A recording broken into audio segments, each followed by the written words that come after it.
I'm very excited about Cori Bush. I'm very excited about Cori Bush. So we got 4 progressives in U.S. Congress.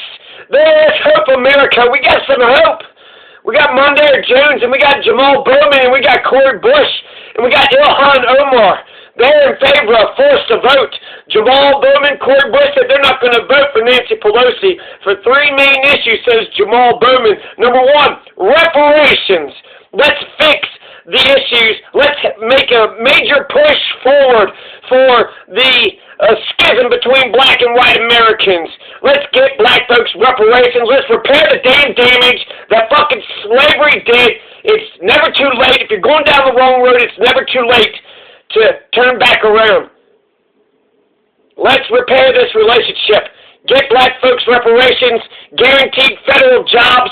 If you want to work, you should be able to fucking work. You're telling me there's not a goddamn litter, there's not a park, there's not a house, there's nothing that could be done in the community? There's something that could be done. A federal jobs guaranteed and Medicare for all. Medicare for all. I was running. I was that person running for my life across a parking lot, running from an abuser. I remember one day hearing bullets whiz past my head, and at that moment I wondered, how do I make it out of this life? I was uninsured. I've been that uninsured person, hoping my health... That's Cori Bush. Cori Bush on her acceptance speech, The Guardian captured the... Here is H.R. 40. So this is what Jamaal Bowman was talking about. H.R. 40, the Commission to Study and Develop Reparation Proposals for African Americans Act. Super fucking reasonable. Not even reparations. Just a fucking commission to study and develop proposals. Develop different ideas. How can we go about solving the, schism between black and white America? So the slavery has had effects. A lot of shit's grandfathered in, so a lot of the privileges have carried down. Repair the fucking relationship. Repair that relationship. Basically the title says it all, right? So the bill establishes a commission to study, develop reparation proposals for black folks. The commission shall examine slavery and discrimination in the colonies in the U.S. from 1619 to the present, recommend appropriate remedies.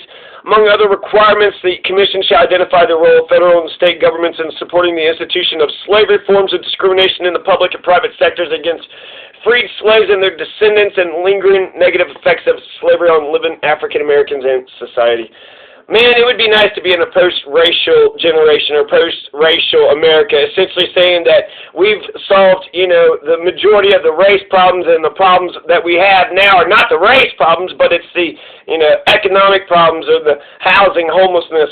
So that would be, reparations would go, we got integration, we got first black president, so reparations, I feel like, I don't know, black folks gets reparations, and it's that's a big strike towards, a big old, a bomb, big old explosion, to help, destroy white supremacy. So that helps to, I would think, bridge the gap, right? So I don't want to hear black folks talk about racism after reparations get passed, unless they're, individual victims of individual racists. But that's, we'll be in a post-racial. And also, I want to mention this, too, because, I probably should keep on talking. I'm 11% black, so, I'm going to get my cut, too. So, hell yeah, I'm for reparations. Nobody wants to, acknowledge my great-grandmother. I don't know what the hell my great-grandmother did that, pisses white, brown, black off, but people don't like to know that. They don't like to know that I have, 11% of my blood is sub-Saharan African. So not just like a little bit black, but like the blackest of the black, like in the heart of blackness, right? In the heart, that's where all humanity came from. It's actually kind of shocking that there's some people that have hardly no African blood in them. But my great-grandmother probably, had terrible things that happened to her, and here people want to carry on with the lynching of, great-grandmother Masters. Great-grandmother Masters. Why you want to lynch great-grandmother master? So I'm 11% black. That means I get my cut, right? If all black folks get $1,000, well, I'm gonna get my, $110. So that's how reparations works, right? If you're black, then you get paid, and if you're not black, so it's the opposite of how slavery was. So that'd be good for me. Here's Cori Bush delivering an electrifying speech. Healthcare provider wouldn't embarrass me by asking me if I had insurance. I wondered, how will I bear this? I was a single parent. I've been that single parent struggling paycheck to paycheck, sitting outside the payday loan office wondering how much more will I have to sacrifice. I was that COVID-19 patient. I've been that COVID-19 patient gasping for breath, wondering how long will it be until I can breathe freely again. I'm still that person. Today is Monday, December 28th, and the House on Monday is slated to vote to override President Trump's veto of the NDAA. He defunded the military. He defunded the troops. He vetoed. If passed, the measure would head to the Senate. So the Democrats are going to push for imperialism. Donald Trump just cut the purse strings to end all the wars, and the Democrats are going to override that in order to the Democrats are the imperialist capitalists. If the Democrats are the imperialist capitalists, then who's the opposition party?